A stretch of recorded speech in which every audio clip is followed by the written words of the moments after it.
وأشهد أن محمدا عبده ورسوله لا نبي بعده. اللهم صل وسلم على محمد وعلى آله وأصحابه ومن اتبعهم بإحسان إلى يوم الدين. يا أيها الذين آمنوا اتقوا الله حق تقاته ولا تموتن إلا وأنتم مسلمون. Kaum muslimin wal muslimat rahimakumullah. Ini kajian terakhir kita di bulan Ramadan ini insyaallah taala, karena lusa esok maksud kami ada rencana untuk mengunjungi orang tua yang sedang sakit. Semoga tidak ada halangan, panjang usia, selalu dalam keadaan sehat. Selesai Ramadan di bulan Syawal tepatnya, insyaallah kita berjumpa lagi dalam kajian ini. Hari ini jamaah sekalian, kita akan melanjutkan pembahasan tentang salat. Bagi Anda yang telah memiliki buku saku ini, pembahasan kita berada pada halaman 25. Halaman 25. Buku ini sebuah ringkasan dari tulisan Syekh Abdul Rahman Al-Jibrin, dan alhamdulillah kami atau saya menyampaikan kajian dengan buku ini dengan dua referensi lain. Referensi pertama adalah Zadul Mustaqni', sebuah buku dalam mazhab Ahmad. Lalu buku yang kedua adalah Majmu' Muhadzab, sebuah buku besar dalam mazhab Syafi'i. Itulah dua referensi utama yang menjadi acuan dalam pengajaran buku ini. Baiklah, yang pertama adalah bersuci. Apabila hendak melakukan salat, seorang muslim diwajibkan untuk bersuci terlebih dahulu dari hadas kecil ataupun hadas besar. Yang dimaksud hadas kecil, segala hal yang membatalkan wudu dinamakan dengan hadas kecil. Kemudian yang dimaksud dengan hadas besar adalah segala hal yang mengharuskan untuk mandi. Mandi yang dinamakan dengan mandi janabah. Hadas besar dapat hilang dengan melakukan mandi janabah, sedangkan hadas kecil akan hilang dengan berwudu. Dan apabila seseorang terkendala melakukan wudu atau terkendala untuk mandi hadas besar, maka berlakulah hukum tayammum. Jemaah sekalian, ada satu kesalahan tetapi kaprah dalam bertayamum. Sebagian orang bertayamum di pesawat atau di rumah sakit hanya dengan menepuk bantal ataupun kursi pesawat. Saya juga pernah ikut melakukan hal itu, tapi hati tidak nyaman dan kita terus mencari lagi dan mencari lagi. Kesimpulan jemaah sekalian, bertayamum dengan menepuk kursi pesawat itu tidak sah. Kenapa demikian? Allah berfirman, "Fatayammamu sa'idan thayyiba." Bertayamumlah kalian dengan menggunakan sa'idan. Yang dimaksud dengan sa'idan dua penafsiran. Penafsiran yang pertama adalah tanah. Penafsiran yang kedua adalah segala yang bersumber dari tanah, seperti misalnya debu. Dan tidak ada penafsiran yang ketiga. Penafsiran yang pertama adalah penafsiran Imam Syafi'i. Penafsiran yang kedua adalah Imam Malik. Imam Malik mengatakan sa'ida, naik. Bertayamum dengan sa'id, segala yang berada di atas tanah itu dinamakan dengan sa'id. Apa yang harus Anda lakukan di pesawat? Apabila Anda dalam pesawat tiba-tiba masuk waktu salat, pertama, tidak boleh Anda berwudu menggunakan air yang ada di kamar mandi pesawat. Karena regulasi pesawat, undang-undang pesawat tidak membenarkan hal itu. Dan Anda tidak dibenarkan menerobos undang-undang hanya untuk ibadah Anda secara pribadi. Jadi jangan itu dilakukan. Terus berarti saya tidak sholat di atas pesawat? Ada dua kemungkinan. Kemungkinan pertama, pesawat akan sampai di tujuan saat waktu belum habis. Misalnya masuk waktu zuhur, Anda di atas pesawat, diperkirakan jam 1 pesawat akan mendarat. Artinya ketika pesawat mendarat, masih ada waktu untuk menjalankan salat zuhur. Dalam kondisi pertama ini, jangan salat dalam pesawat. Nanti setelah pesawat landing, barulah Anda melakukan salat. Yang kedua, boleh jadi pesawat ini nanti mendarat, waktu sholat sudah habis. Misalnya, ketika masuk waktu subuh Anda sedang berada dalam pesawat. Diperkirakan pesawat ini akan mendarat jam 9, alias waktu subuh sudah lama lewat. Apa yang mesti Anda lakukan? Yang mesti Anda lakukan adalah salat tanpa bertaharah. Ini yang dinamakan dengan faqidut tahurain dalam istilah fikih. Menjalankan salat tanpa taharah. Dibenarkan dalam uzur yang kuat. Dan uzur ini sangat kuat. Jadi dengan demikian, salatlah tanpa taharah. Ini bukan hukum baru. Ini sudah berabad-abad yang lalu dibahas ulama-ulama kita dalam istilah yang bernama faqidut tahurain. Hanya saja ada dua pendapat. Pendapat Imam Syafi'i, nanti kalau sudah landing, lakukanlah salat. Diulang. Tetapi pendapat ini tidak memiliki dalil. Sehingga dengan demikian, kalau salat dalam pesawat itu satu keharusan, kenapa mesti diulang? Dan kalau memang itu bukan keharusan, berarti sholat setelah turun itu bukan pengulangan namanya. Ala kulli hal jamaah sekalian, tidak perlu diulang. Karena untuk mengulang menjadi sholat yang kedua dibutuhkan dalil. Dalil yang pertama tidak bisa digunakan untuk sholat yang kedua. Ini agar menjadi perhatian juga. Kesalahan kedua ini pun sering terjadi bagi orang-orang yang suka traveling, orang-orang yang suka bepergian. Anggaplah mereka sebelum naik pesawat sudah berwudu, lalu masuk waktu salat. Mereka salat di atas pesawat tanpa kiblat, tanpa berdiri, tanpa sujud. Jadi demikian banyak rukun salat yang mereka buang disebabkan karena mereka melakukannya dalam pesawat. Ingat jamaah sekalian, salat di atas kendaraan hanya dibenarkan untuk salat sunnah. Dalilnya adalah hadis Anas radhiyallahu anhu bahwa Nabi tidak pernah salat wajib di atas kendaraan. Nah, maka dalam hal ini pun berlaku pembahasan yang pertama tadi.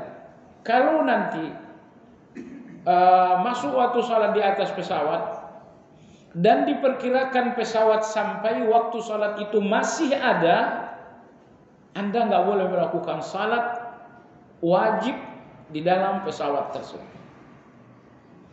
Tapi kalau misalnya pesawat ini mendarat, waktu salat sudah habis, ketika itulah Anda baru boleh melakukan salat wajib di atas kendaraan tersebut.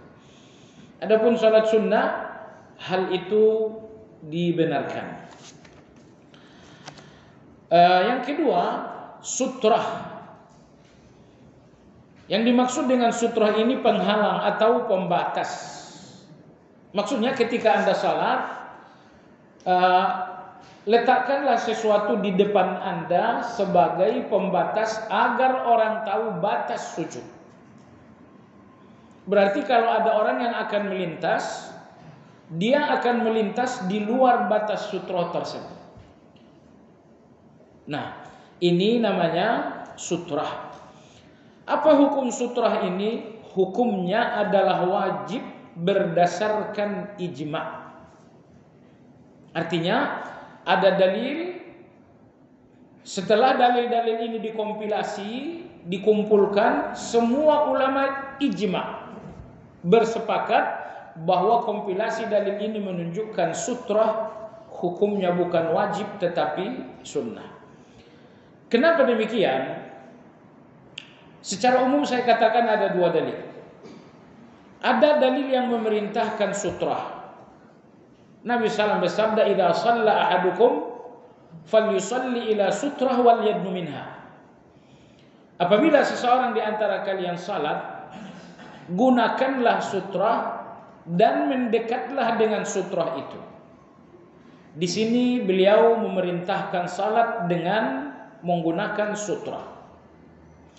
Namun dalam hadis lain diriwayatkan Imam Muslim dan lain-lain dari Ibnu Abbas radhiyallahu anhu bahwa Nabi Shallallahu alaihi wasallam pernah melakukan salat di Mekah tanpa menggunakan sutrah. Beliau memerintahkan, tapi dengan perbuatan pun beliau pernah tidak menggunakan sutrah. Sekiranya sutrah itu sebuah kewajiban, berdosa jika tidak dilakukan, niscaya Nabi nggak pernah meninggalkan itu. Tapi ketika beliau pernah meninggalkan, ini berarti mengurangi kadar perintah dari sutrah dari kadar wajib menjadi kadar sunnah. Sehingga ulama-ulama kita ijma' bahwa sutrah itu hukumnya adalah sunnah. Hanya saja saya tidak bosan-bosan untuk meluruskan persepsi.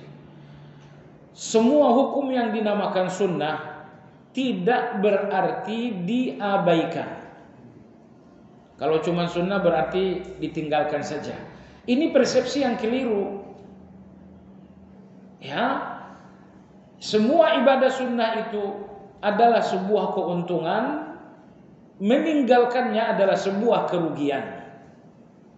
Dan pertemuan lalu kita sudah sampaikan bahwa seseorang yang paling menyempurnakan sunnah nanti di surga akan tinggal lebih dekat dengan Nabi Shallallahu alaihi wasallam. Jadi sangat keliru atau hawa nafsu namanya kalau status hukum sunnah menjadi jalan keluar Anda untuk meninggalkan. Itu hawa nafsu.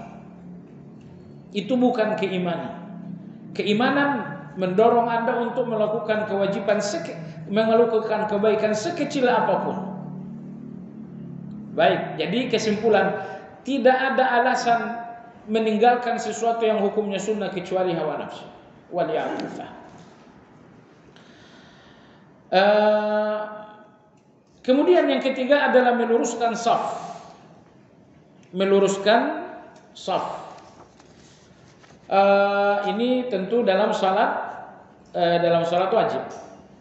Setelah luruskan shaf, luruskan dan rapatkan.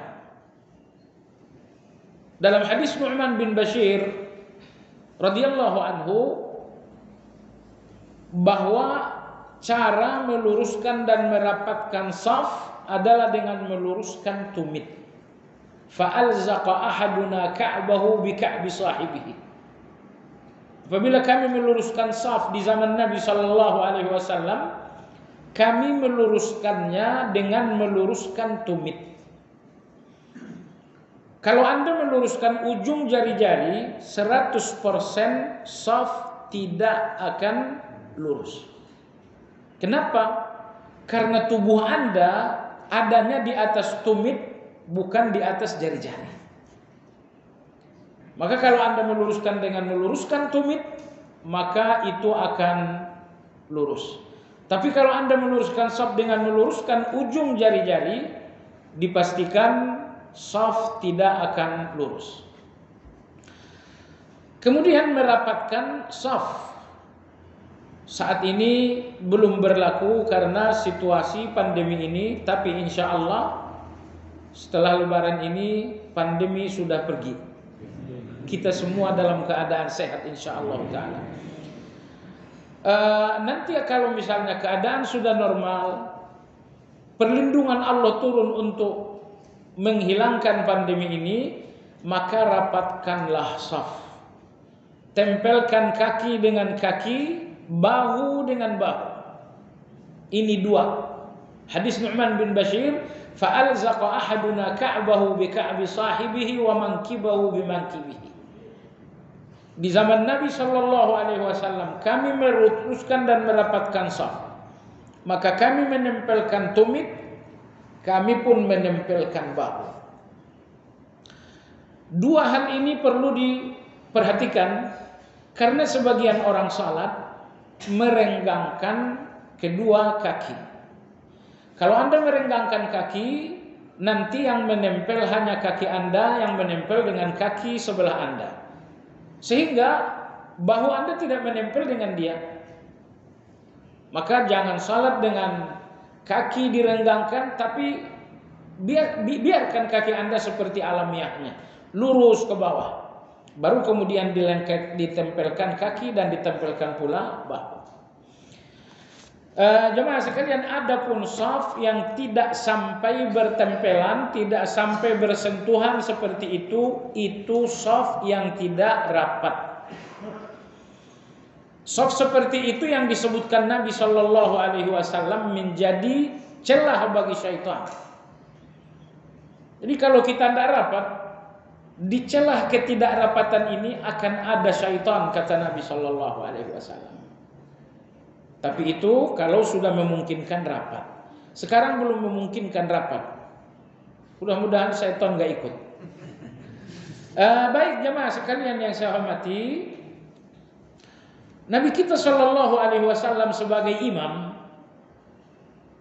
beliau selalu memberikan komando untuk meluruskan shaf dengan cara menghadap kepada para sahabat. Karena kadang-kadang sebagian imam setelah dia sampai di depan tetap menghadap kiblat, dia mengatakan istawu dan dia tidak menghadap ke belakang.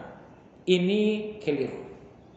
Yang betul seorang imam harus menghadap ke belakang dan mengatakan istawu.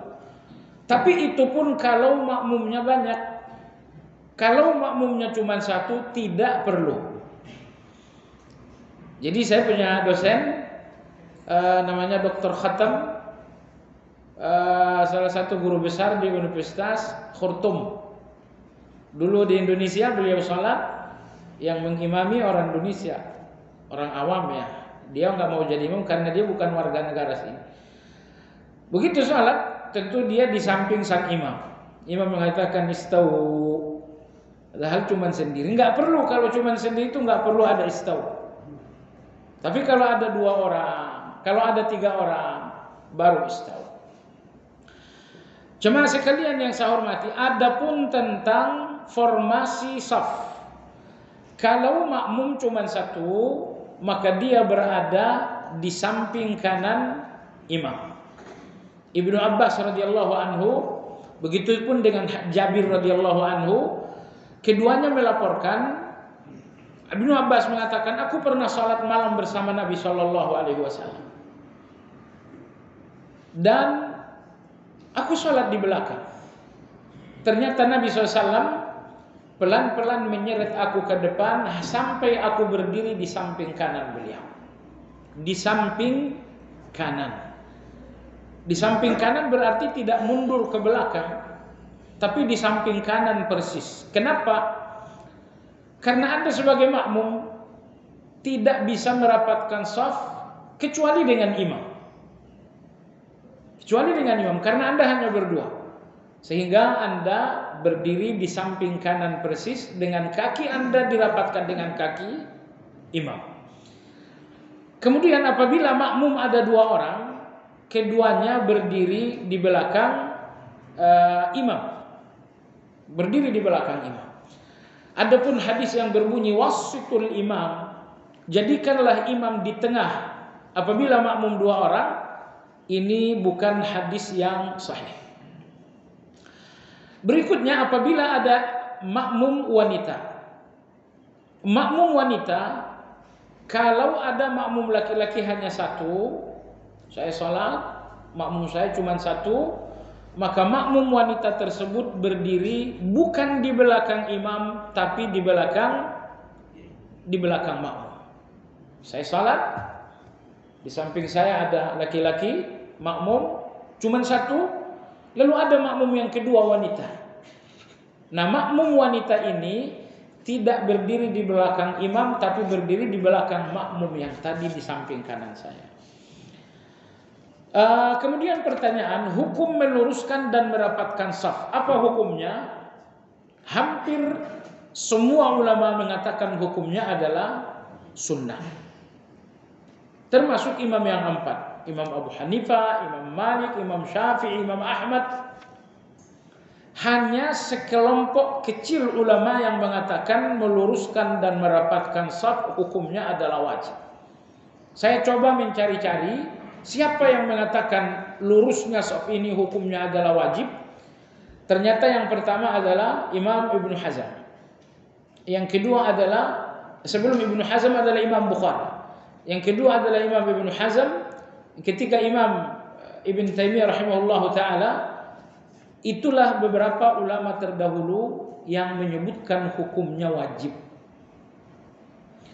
Namun meskipun ini hanya segelintir saja, kemudian ini yang dikuatkan oleh sebagian ulama kontemporer seperti Syekh Utsaimin rahimahullahu taala.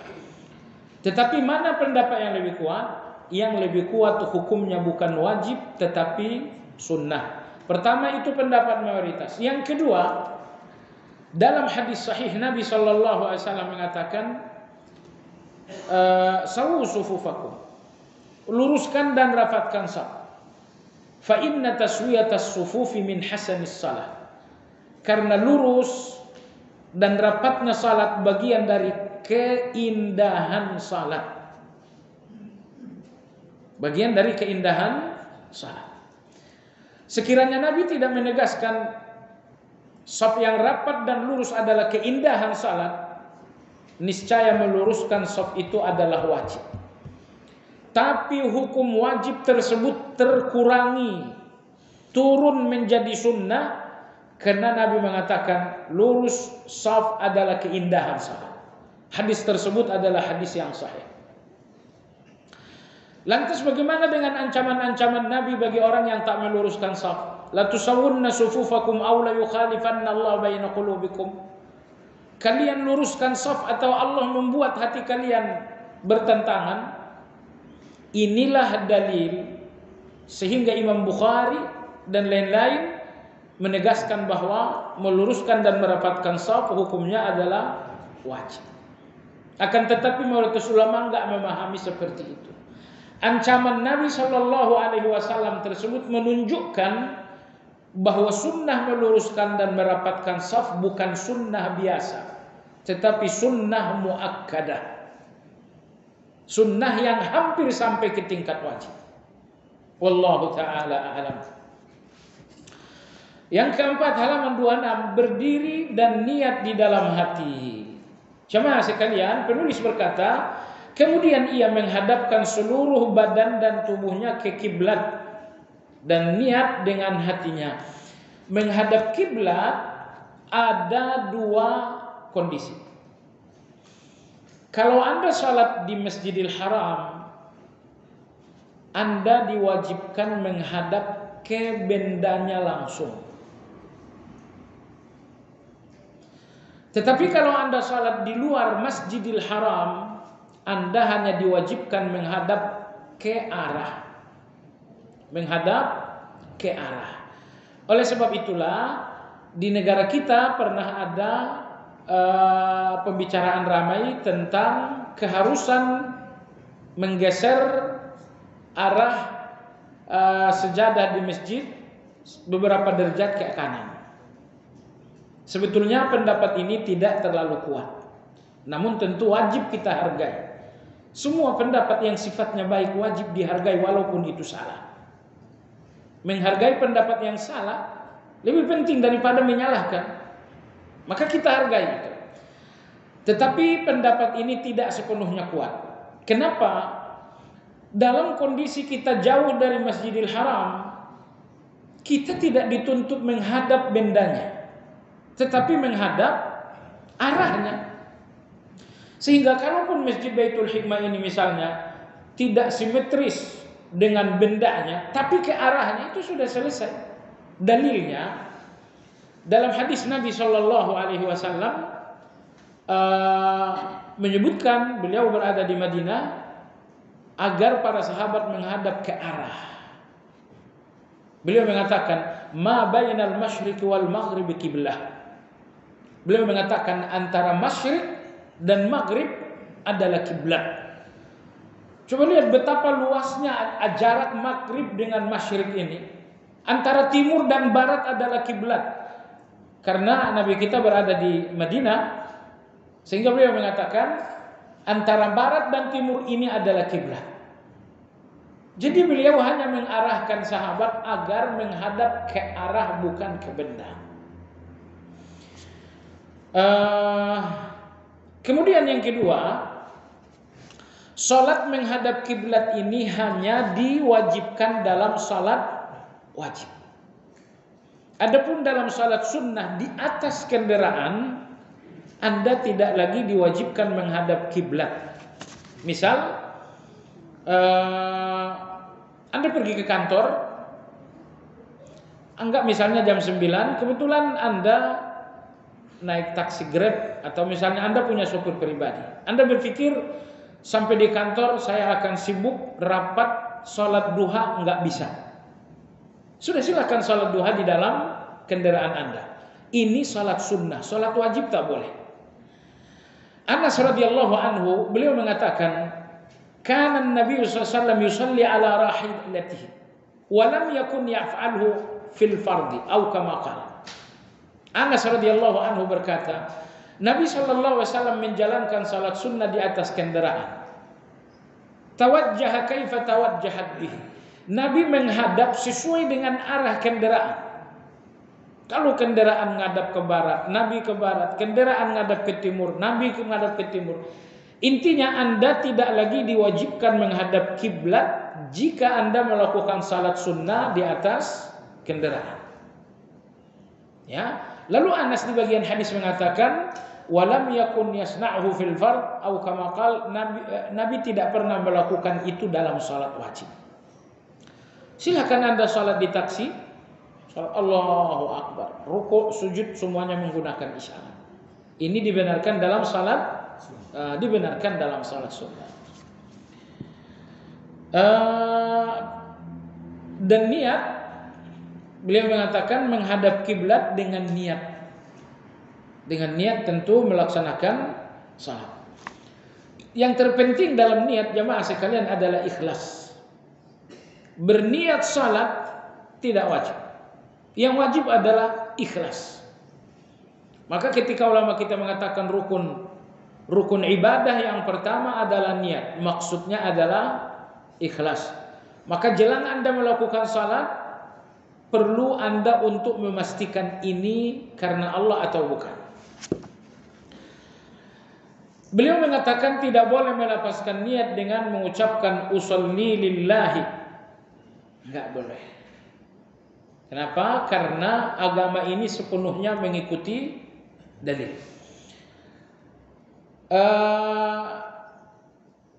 Satu-satunya orang yang menyarankan menggunakan usolli ini adalah seorang yang bernama Az-Zubairi.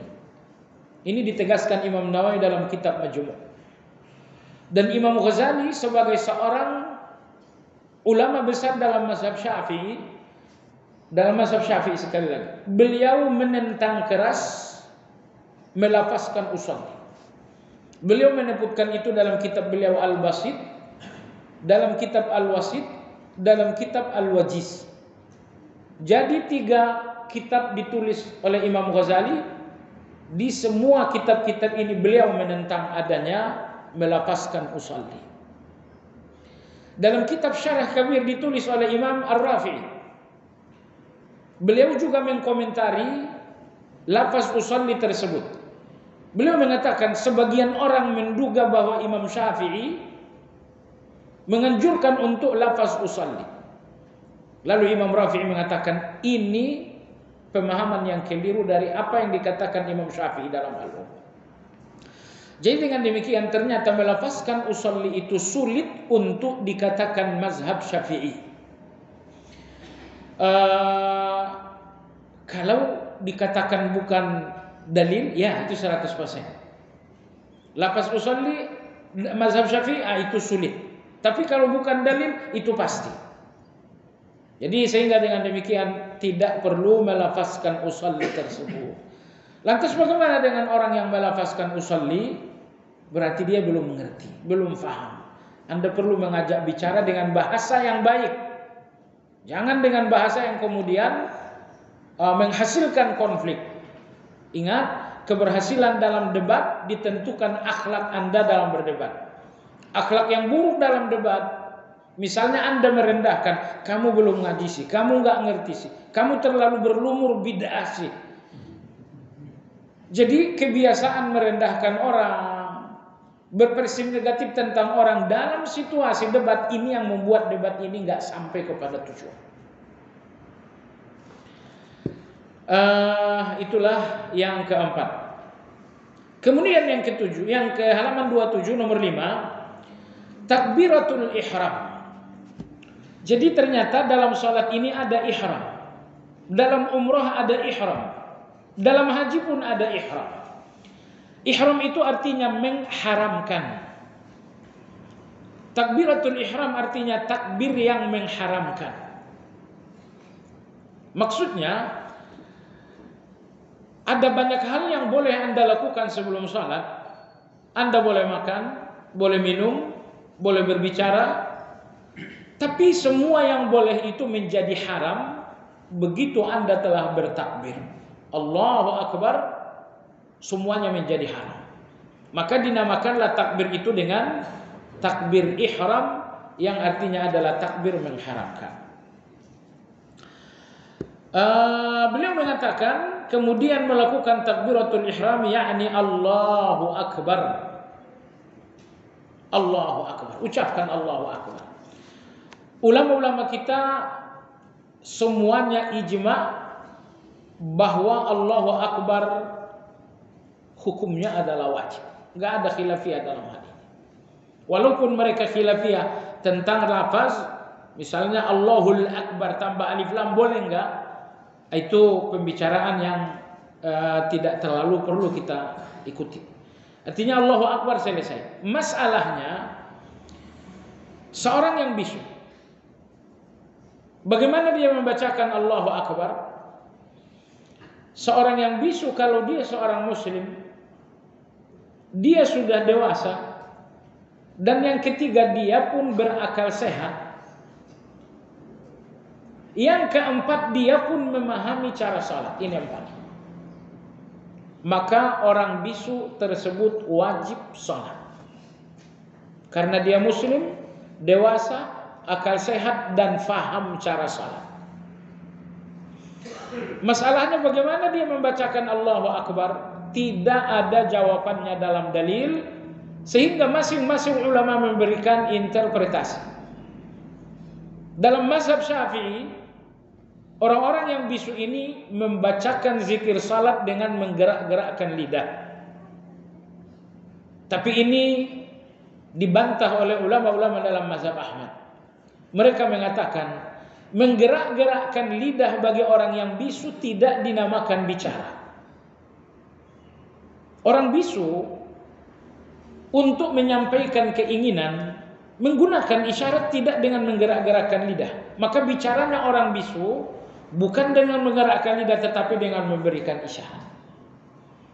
Sehingga ulama-ulama dalam mazhab Ahmad mengatakan orang bisu cukup diam sekedar membaca Allahu Akbar. Dia diam dengan niat membaca Allahu Akbar, itu sudah cukup. Dan ini adalah pendapat yang lebih kuat.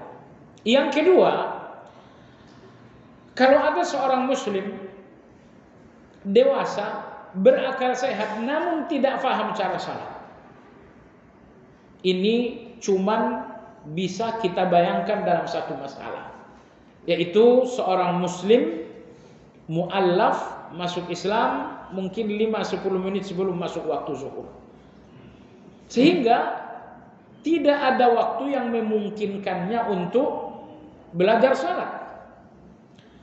Bagaimana dia salat? Ikut-ikutan atau tidak usah salat? Jawabannya, kalau dia belum mengerti tata cara salat, berarti belum ada kewajiban salat. Tetapi nanti untuk salat asar wajib ikut salat. Karena jamaah sekalian, bacaan yang wajib dalam salat cuma 3. Cuma 3. Pertama adalah takbiratul ihram, yang kedua adalah Fatihah, yang ketiga adalah tasyahud. Mu'allaf yang belum hafal cukup diam dengan niat. Saya diam dengan niat baca Fatihah, maka dia diam sesuai dengan waktu baca Fatihah. Kemudian tasyahud, kalau dia tidak hafal, diam saja tetapi dengan niat baca tasyahud. Hanya ini 3 bacaan yang wajib. Ada satu lagi sebetulnya, yaitu salam. Tapi salam ini nggak mungkin dia nggak bisa. Jadi hanya ini yang wajib dalam salat: takbiratul ihram, Fatihah, tasyahud, dan salam. Lalu si mu'allaf tadi ajarkan gerakan salat: berdiri, ruku', sujud, duduk antara 2 sujud, dan duduk tasyahud. Itu yang wajib. Nah, baik jemaah sekalian, kita lanjutkan. Kemudian membacakan Allahu Akbar. Kedua tangan diangkat merapatkan jari. Nah, ini merapatkan jari ini nggak benar. Dalam mazhab Syafi'i diriwayatkan dari Abu Hurairah radhiyallahu anhu bahwa Nabi SAW yafrishu yadahu farshan.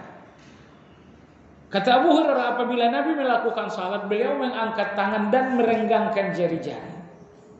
Tapi hadis Abu Hurairah ini adalah hadis yang dhaif.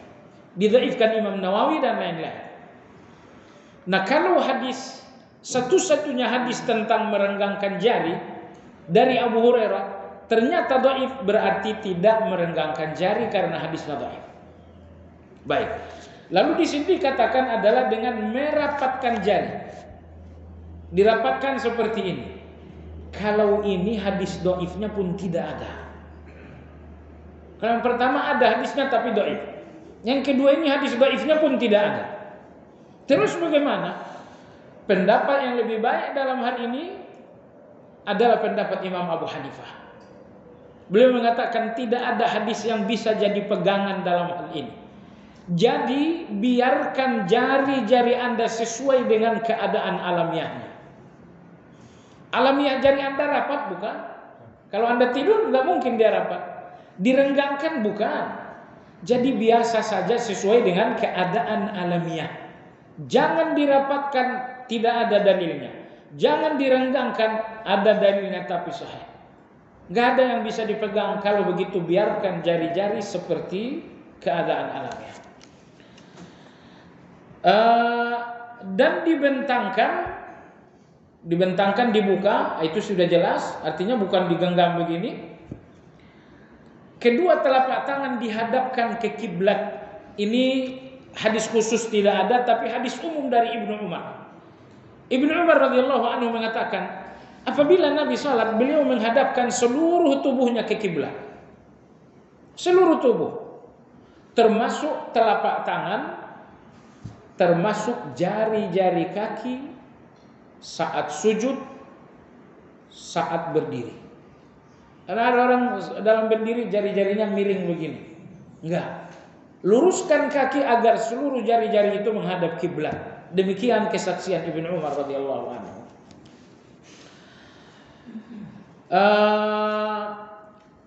Dan diangkat setinggi bahu dan sejajar dengan 2 daun telinga. Sebetulnya itu 2 opsi. Ada dua pilihan dari Nabi SAW. Angkatlah tangan, telapak tangan Anda sejajar dengan bahu. Kemudian yang kedua, angkatlah tangan sejajar dengan telinga.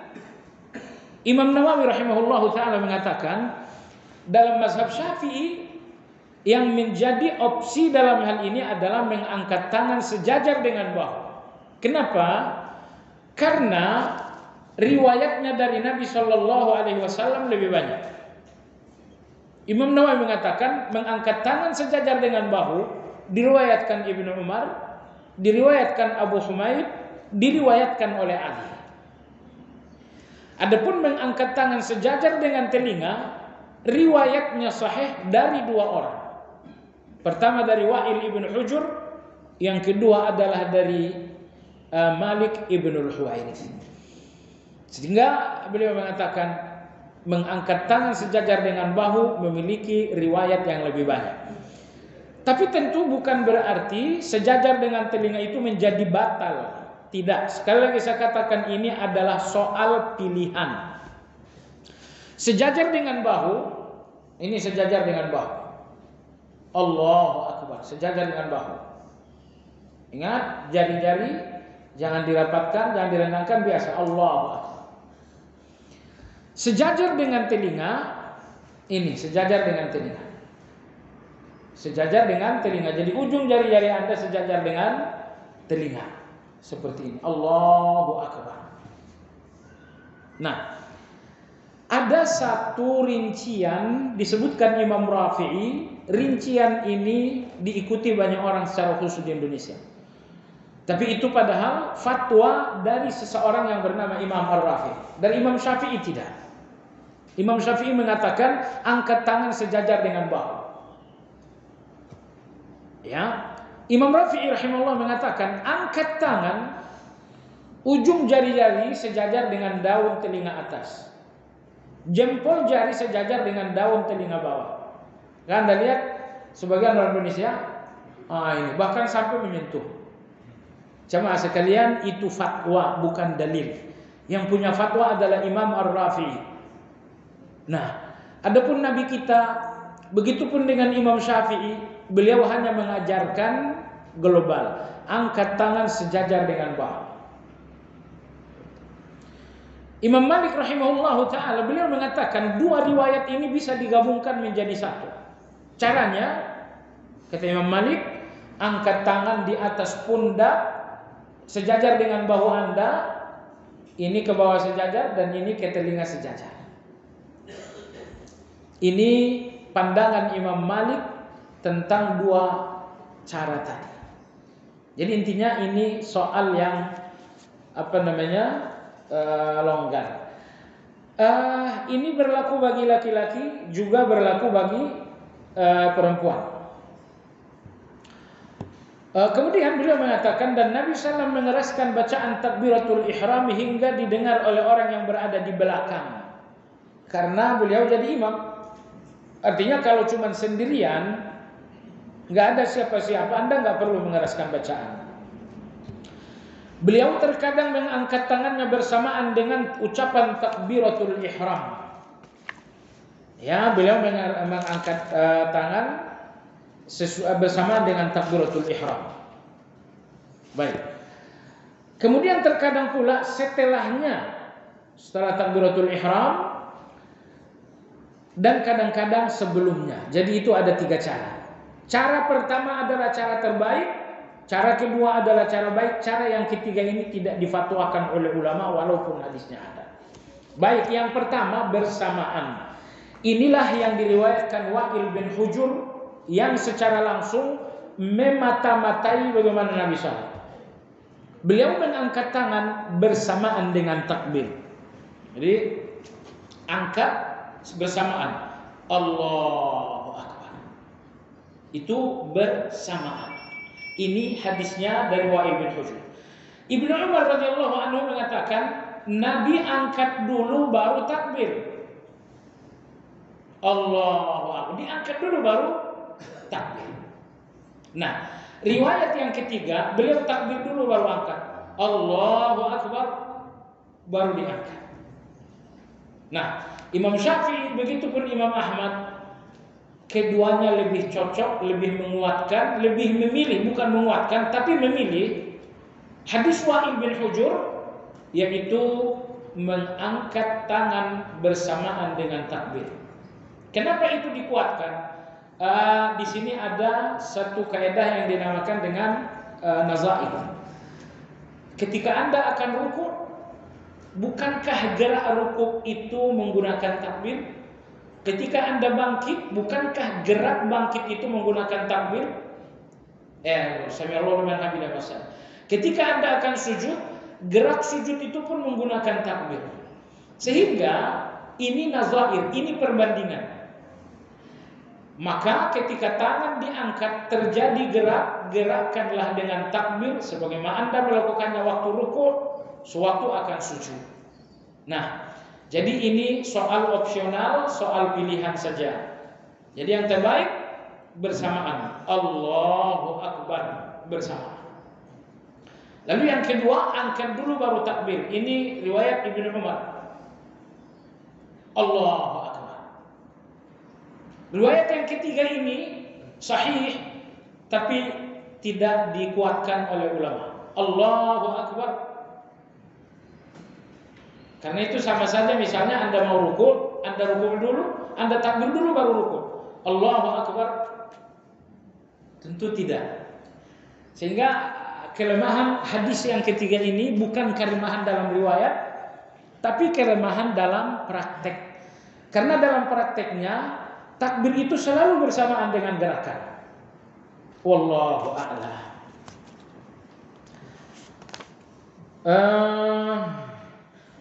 Jika beliau menjadi imam, maka yang makmum belakang beliau pun mengikuti takbirnya dengan mengucapkan Allahu Akbar, dan ketika tegak berdiri pandangan mata beliau diarahkan ke tempat sujud. Nah, tangan tadi sudah, tinggal kepala dan mata. Ketika turun ayat yang berbunyi wa qumu lillahi qanitin, maka Nabi sallallahu alaihi wasallam menundukkan kepalanya dalam salat. Jadi sebelumnya Nabi dan para sahabat kepala mereka tegak dalam salat. Tapi setelah ayat tadi turun, maka mereka menundukkan kepala. Adapun memandang ke tempat sujud, mata dibuka memandang ke tempat sujud, itu semalam ada satu buku At-Tahrirul Jali. Tahrirul Jali ini satu buku mengkompilasi semua dalil-dalil memandang ke tempat sujud. Ternyata jamaah sekalian, ada 7 hadis meriwayatkan bahwa Nabi di dalam salat ketika berdiri beliau memandang ke tempat sujud. Hadisnya sebanyak 7. Dari ke-7 hadis ini satu pun tidak ada yang sahih. Satu pun tidak ada yang sahih. Sehingga sebagian ulama mengatakan, Imam Malik misalnya ketika dalam berdiri, lihatlah kakimu. Lalu Imam Syafi'i, begitupun Imam Ahmad mengatakan, lihat tempat sujudmu. Kenapa muncul beda pendapat ini? Karena tidak ada hadis yang betul-betul sahih. Akan tetapi jamaah sekalian, ketika Imam Syafi'i, Imam Ahmad mengatakan, lihat tempat sujud, hadisnya memang lemah, tapi jumlahnya 7. Hadis lemah dengan jumlah sebanyak ini bisa menjadi hadis berkualitas hasan li ghairihi. Sehingga dengan demikian di dalam salat untuk kepala Anda harus melakukan 2 hal. Tundukkan kepala, kemudian lihat ke tempat sujud.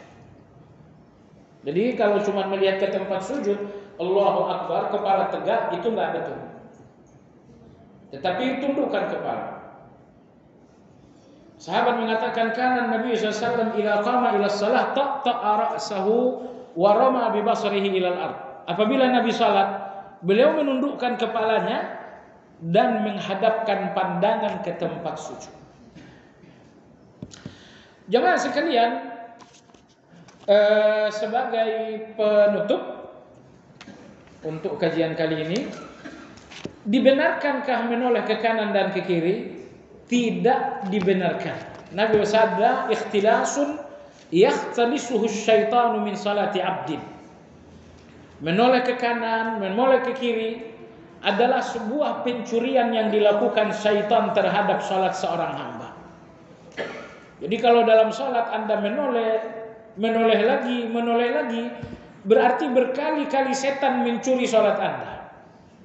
Tapi jamaah sekalian, dalam keadaan butuh, maka menoleh ke kanan hukumnya boleh. Dalilnya, hadis diriwayatkan Imam Muslim dari Jabir radhiyallahu anhu. Jabir berkata, Nabi SAW pernah mengimami kami lagi sakit. Kejadiannya, Nabi kita SAW naik kuda, terjadi kesalahan teknis, sehingga beliau jatuh dari kuda dan beliau mengalami cedera di bagian samping kanan. Tulang rusuk beliau mengalami masalah. Sehingga Nabi kita mengimami salat dengan cara duduk. Beliau imam tapi dengan cara duduk. Berarti orang yang salat duduk boleh jadi imam. Oh iya, tapi yang terbaik orang sehat. Yang terbaik bagaimana? Kalau yang terbaik orang sehat, Nabi harusnya mundur. Jadi kata terbaik itu tidak bisa diterima secara dalil. Kecuali secara logika itu boleh jadi. Kalau sholat duduk orang nggak ngerti nanti, oh ya itu alasan logika. Kalau Anda mengatakan yang terbaik secara dalil, nggak ada dalil yang mengatakan itu yang terbaik. Lalu Jabir radhiyallahu anhu mengatakan, Nabi mengimami kami dalam keadaan duduk. Allahu Akbar. Lalu Abu Bakar radhiyallahu anhu menyambung takbir Nabi agar supaya lebih lantang. Rupa-rupanya Nabi kita nggak bisa keras membacakan takbir itu.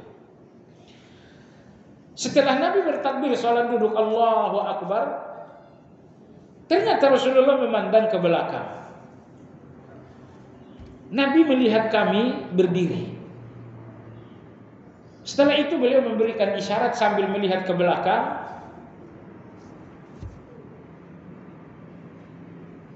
Setelah itu semua sahabat sholat duduk bersamaan dengan imam. Itu kalau imam mengawali sholat dari awal duduk, makmum dalam mazhab Ahmad duduk. Tapi kalau imam ini di tengah sholat duduk, misalnya sholat 1 rakaat imam kurang sehat, dia duduk, makmum nggak boleh duduk sama sekali. Itu nggak ada khilafiyah untuk yang kedua. Jadi makmum boleh sholat duduk ketika imam duduk hanya kalau imam mengawali sholat dari duduk. Itu pun khilafiyah di kalangan ulama. Imam Ahmad mengatakan harus duduk seperti yang dilakukan Nabi SAW tadi. Imam Syafi'i mengatakan tidak, tetap berdiri. Wallahu taala a'lam. Sampai di sini insyaallah. Kalau perlu dilanjutkan lagi, kita lanjutkan habis lebaran insyaallah taala halaman 28. Waktu sudah habis. Bagi jemaah yang ingin bertanya dipersilakan.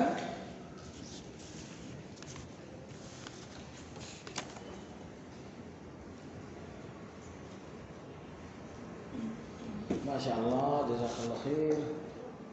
Jazakallah khair.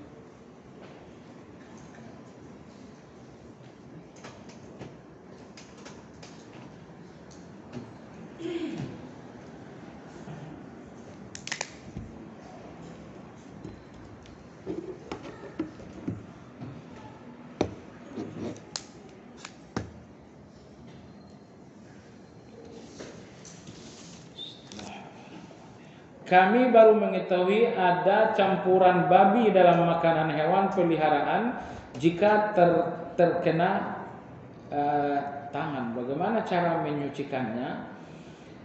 Campuran babi dalam makanan hewan. Iya, makanan hewan misalnya pur atau apa, itu ternyata ada campuran daging babi. Bagaimana cara membersihkan tangan? Selama ini Anda nggak tahu, yang tidak tahu tidak ada hukumnya. bahwa sekarang Anda sudah tahu, atas dasar Anda tahu itu ada hukumnya.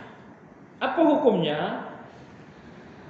Ulama-ulama kita dalam hal ini mazhab Syafi'i menggabungkan babi dengan anjing.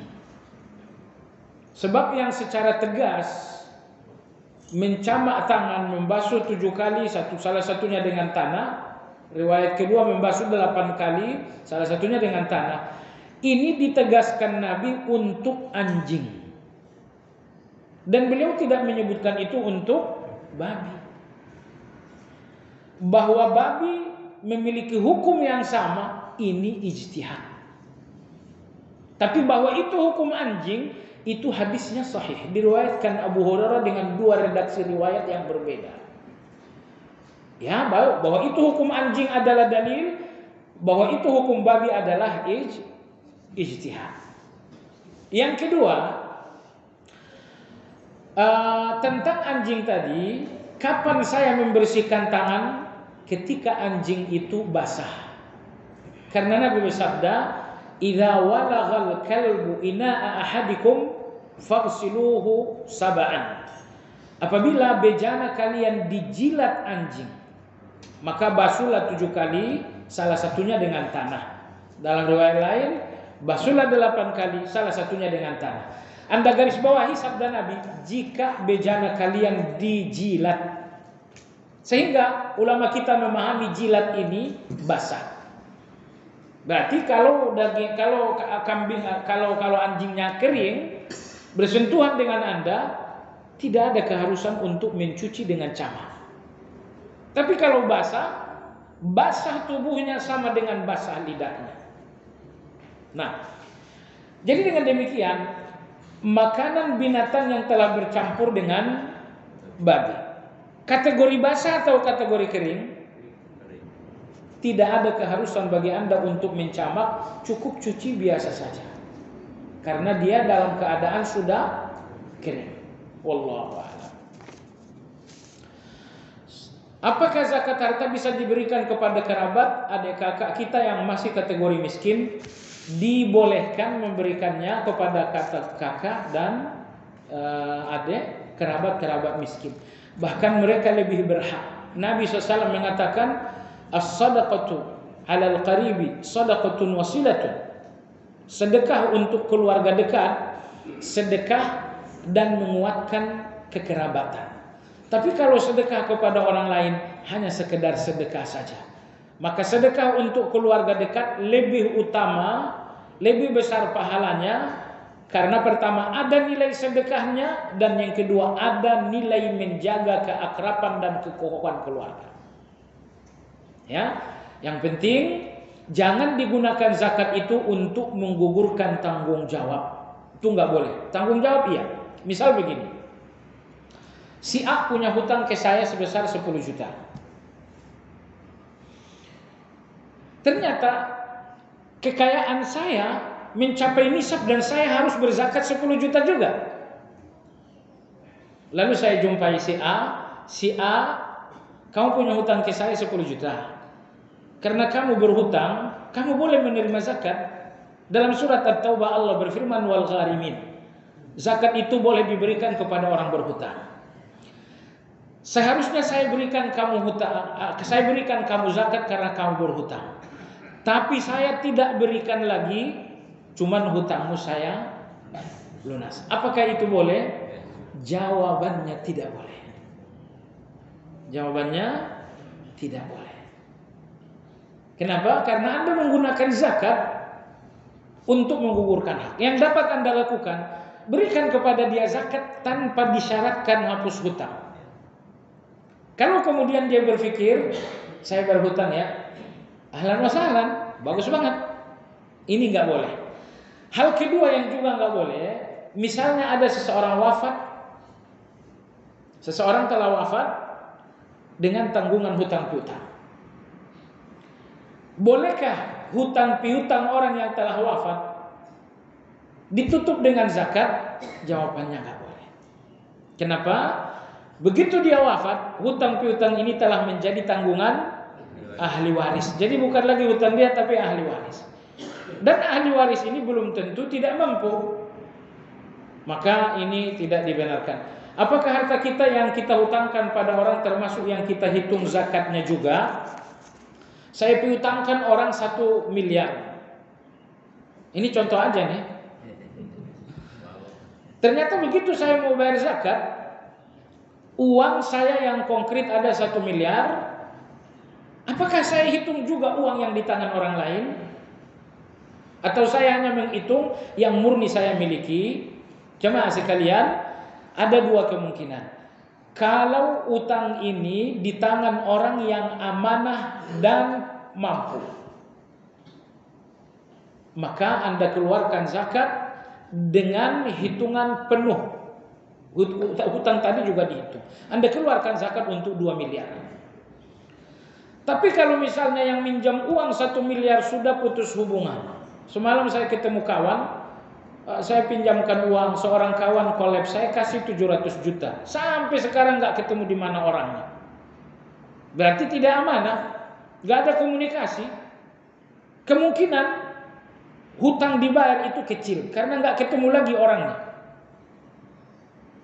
Bahkan dengar-dengar dia punya aset pun sudah disita. Jadi kalaupun ketemu tidak ada harapan akan dibayar. Dalam kondisi yang kedua ini Anda cukup bayar zakat untuk 1 miliar. Adapun 1 miliar di tangan orang lain itu tidak dihitung karena di tangan orang yang kemungkinan tidak membayar.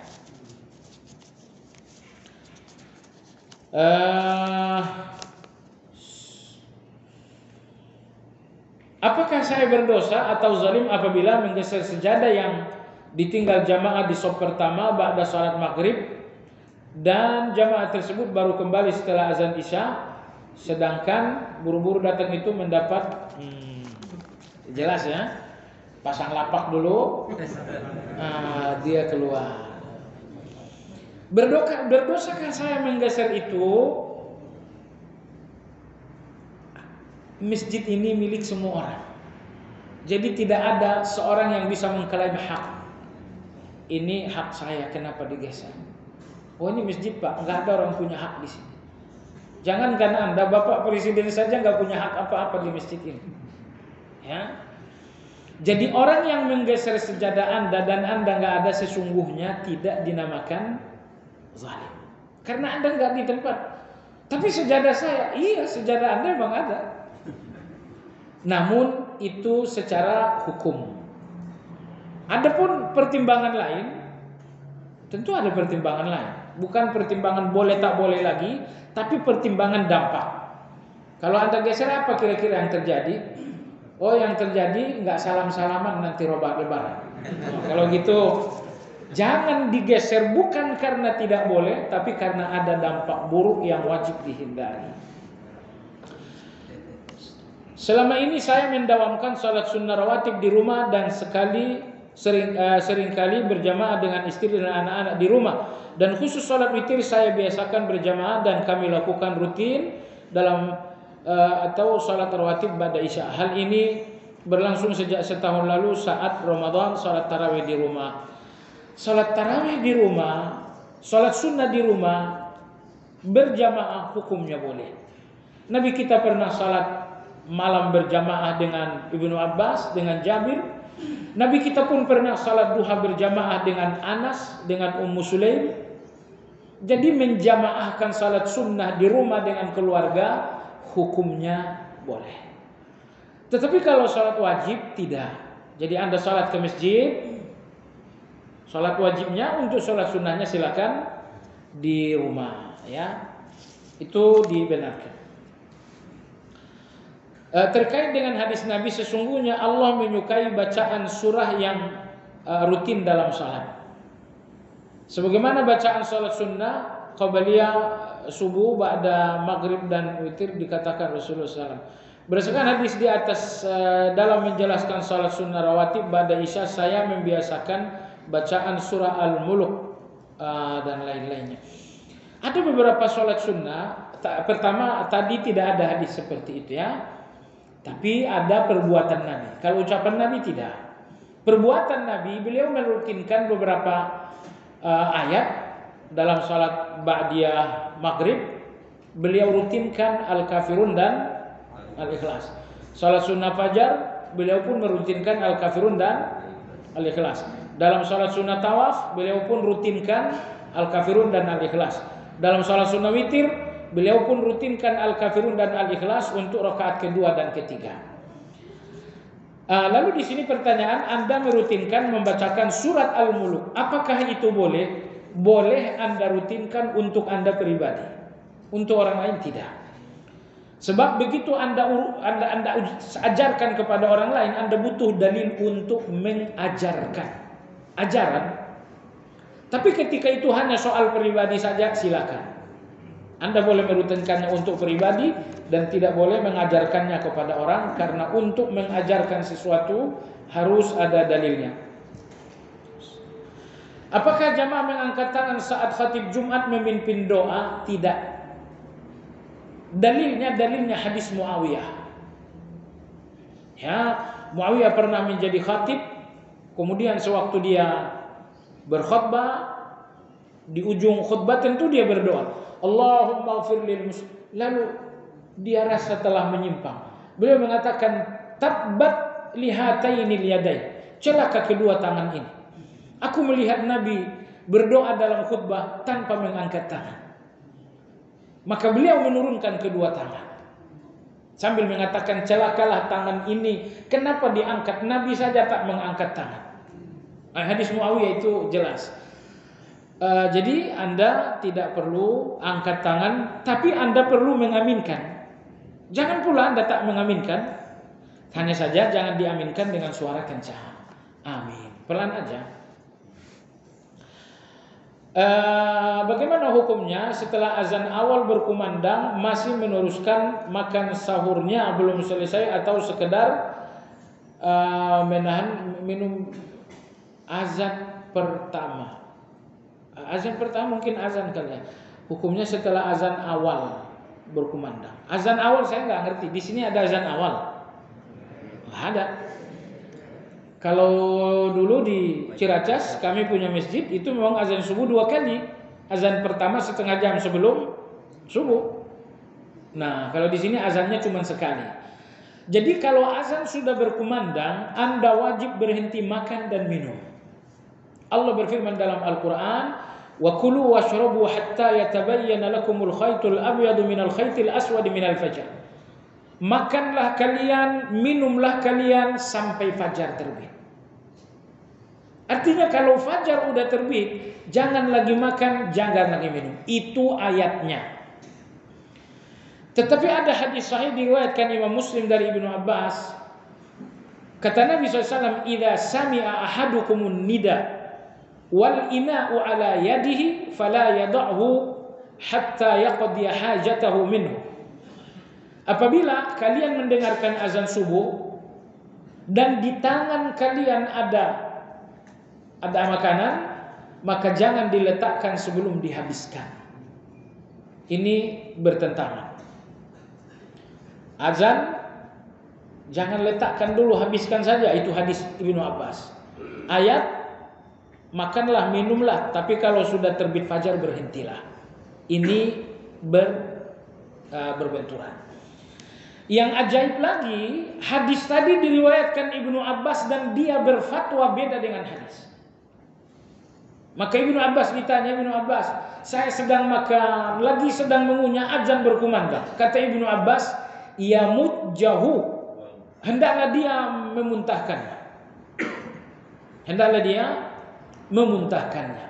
Jamaah sekalian, dalam perbedaan pendapat, ini perbedaan pendapat yang punya bobot besar karena menentukan puasa Anda sah atau tidak. Ini persoalan perbedaan pendapat ini dampaknya apa? Sah atau tidak? Berarti ini serius. Kalau begitu jangan ambil pendapat yang ringan. Ambil pendapat yang lebih selamat. Yaitu begitu azan berhentilah.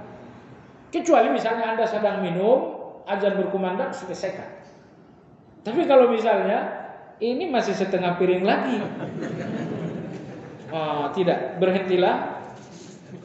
Dan alhamdulillah itu soal pengaturan waktu aja kok, ya. Ada riwayatnya sahih di mana seorang tetap diminta salat fardu berjamaah di masjid sekalipun dia buta. Namun ada riwayat lain di mana seorang yang cacat dibolehkan oleh Rasul tetap salat sendiri. Tetapi riwayat kedua itu kurang populer. Apakah riwayat kedua tersebut hadisnya palsu? Hadis yang kedua ini sahih banget. Ada dalam kitab Riyadhus Shalihin. Ada dalam kitab Riyadhus Shalihin. Hadisnya dari seorang buta yang bernama Malik. Ya, beliau mengatakan, ya Rasulullah, aku nggak bisa ke masjid, datanglah ke rumah. Nabi SAW datang ke rumahnya selesai asar bersama dengan Abu Bakar radhiyallahu anhu. Lalu Nabi bersabda, di mana kau ingin saya sholat? Kata dia, ya Rasulullah, sholatlah di sana. Jadi rupanya beliau ingin sholat di tempat Nabi sholat. Maka Nabi sholat di tempat tersebut. Setelah itu dia selalu sholat di situ. Nah, tapi dia mengatakan, saya tidak bisa ke masjid karena antara rumahku dengan masjid ada kali. Ada kali. Sehingga untuk melewati kali itu tentu riskan, berbahaya, apalagi bagi orang buta. Maka beliau tidak ke masjid. Jadi beliau menyatakan tidak ke masjid, dan beliau juga memberikan alasan. Karena antara rumahku dengan masjid ada sebuah kali. Kali itu kadang-kadang kering, tapi kadang-kadang banjir, kadang-kadang becek. Intinya Nabi SAW memberikan beliau dispensasi sholat di rumah karena jarak dengan rumahnya harus melewati kali. Hadisnya sahih, diriwayatkan Imam Muslim dan lain-lain, ada dalam kitab Riyadhus Shalihin. Barangkali dari dua riwayat tersebut, lantas apa hukum sholat wajib berjamaah di masjid? Hukum sholat berjamaah di masjid berbeda pendapat.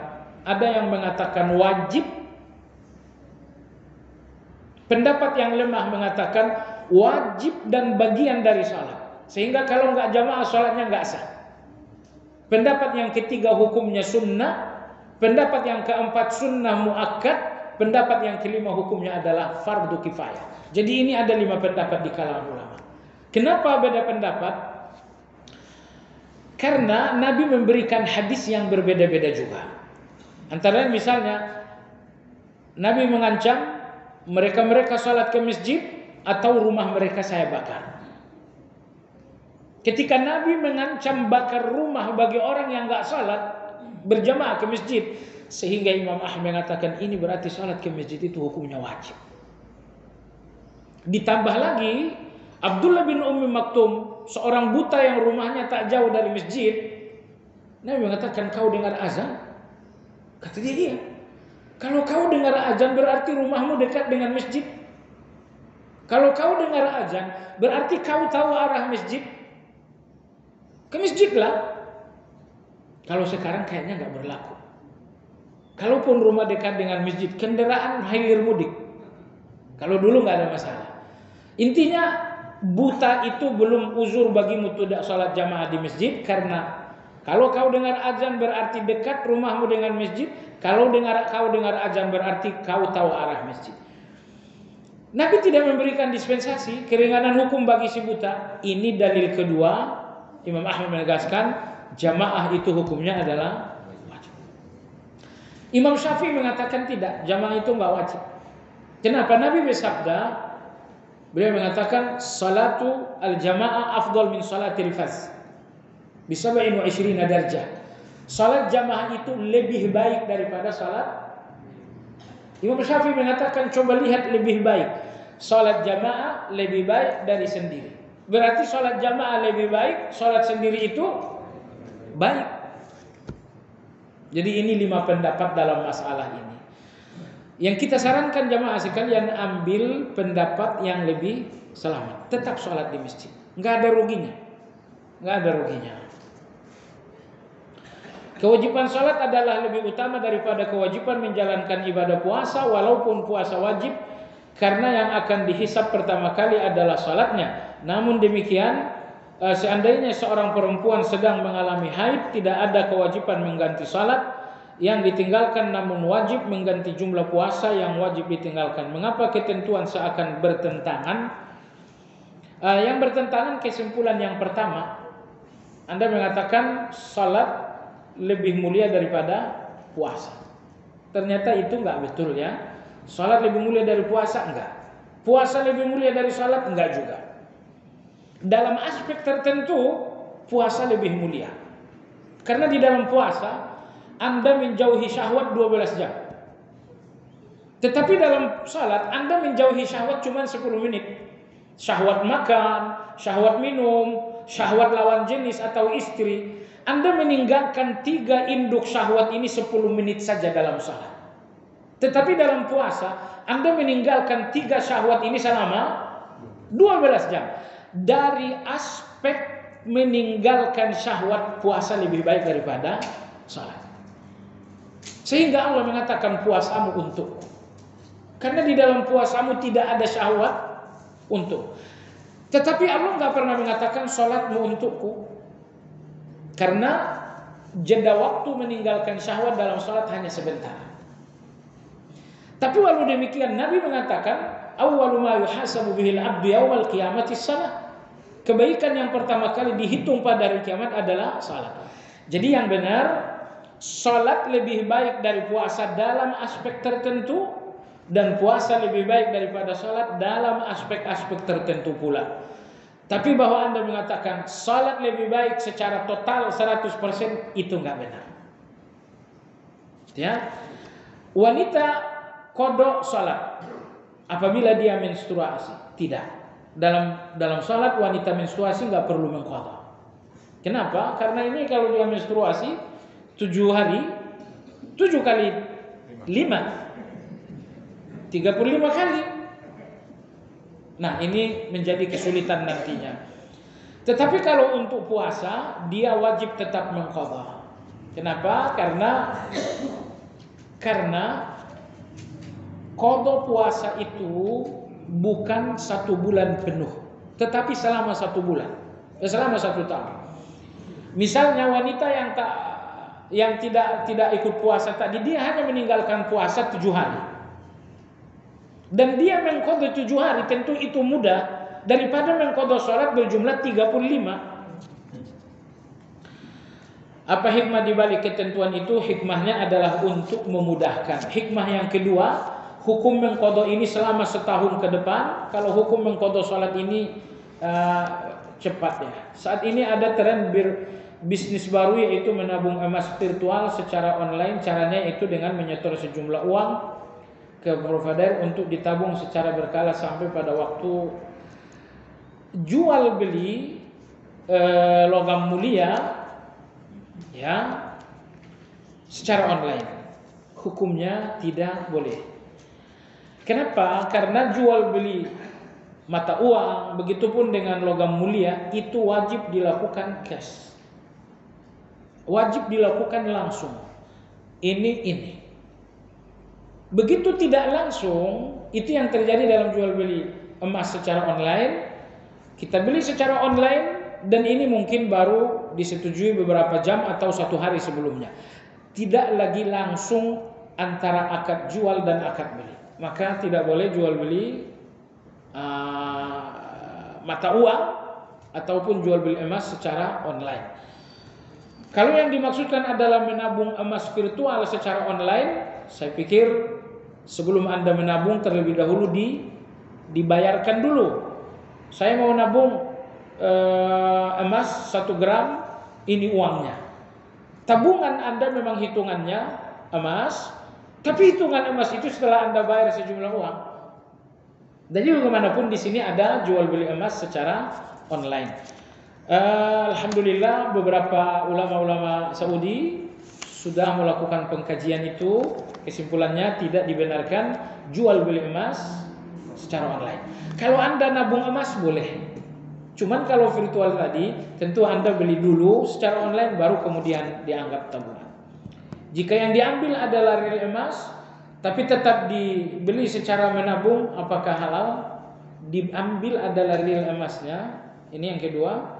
Tetapi dibeli secara menabung. Secara menabung, secara online maksud saya begitu ya. Kalau yang dimaksudkan online enggak boleh. Bagaimana untuk salat jamak dikerjakan sesuai urutan waktu sholatnya atau ada tuntutan lain. Jamak asar dengan zuhur.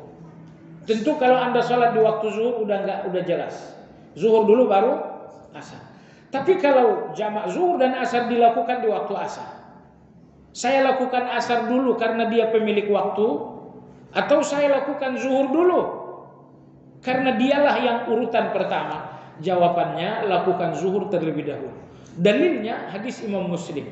Ketika Nabi SAW perang Khandaq, beliau menjamak 3 salat.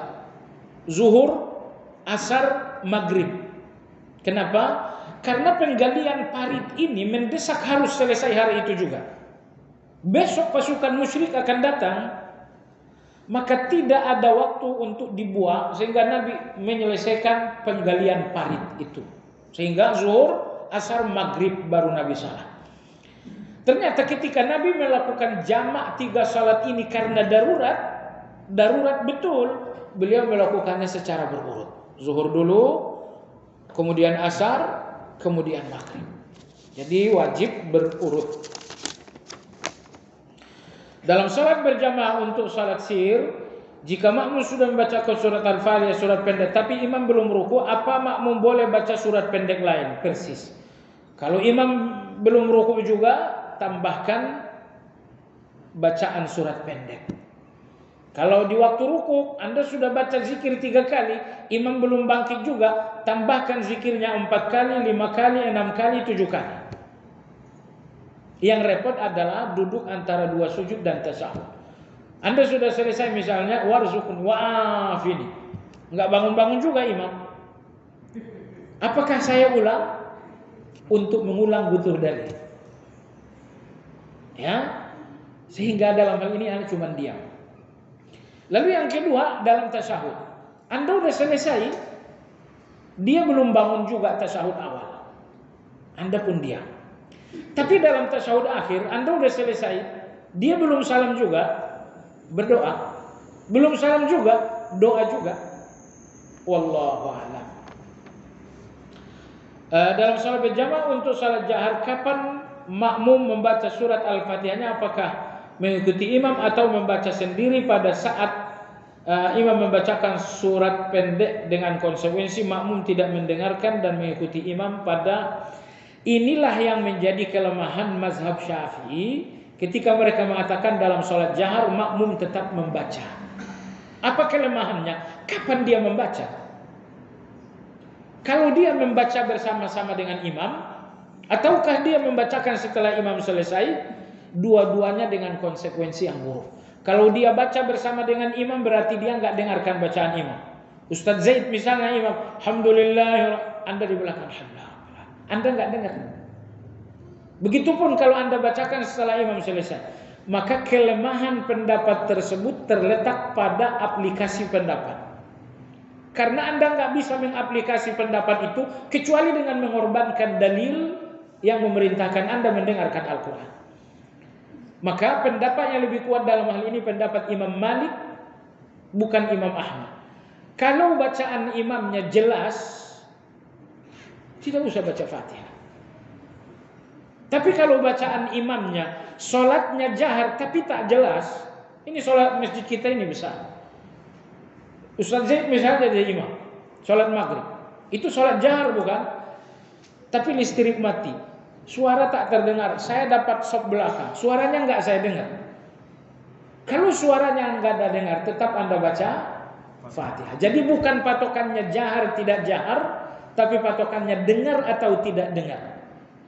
Oh, saya dengar tapi enggak jelas, yang imam kakek-kakek 80 tahun.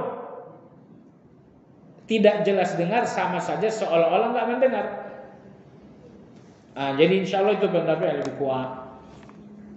Apakah diperbolehkan membaca doa dengan bahasa Indonesia karena keterbatasan hafalan dalam sujud terakhir? Jawabannya, kalau alasannya tidak ada hafalan doa saya tidak mampu. Kalau alasannya tidak mampu, hukumnya boleh. Buku yang mengatakan boleh, bukunya adalah Majmu' Muhazzab Imam Nawawi.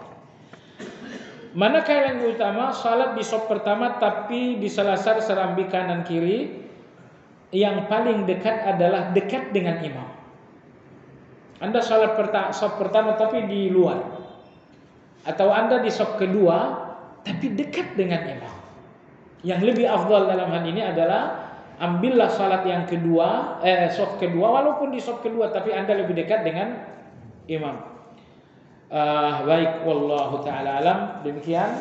Sepertinya Pak Kiki punya THR buat antum. Bisa kita dengarkan. Tapi saya tutup dulu kajian.